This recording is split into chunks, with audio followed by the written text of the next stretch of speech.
ক্ষমতায় গিয়ে জুলাই শহীদদের রক্তের কথা ভুলে গেছে সরকার, এমন অভিযোগ করেছেন জামায়াত ইসলামীর সেক্রেটারি জেনারেল মিয়া গোলাম পরোয়ার।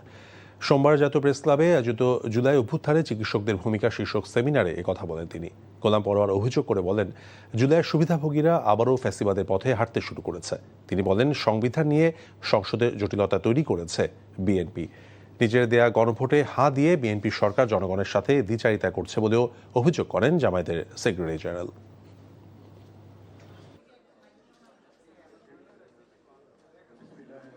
শুধু একটা রিজিম চেঞ্জ করা, একটা গভর্নমেন্ট পরিবর্তন করা টার্গেট ছিল না।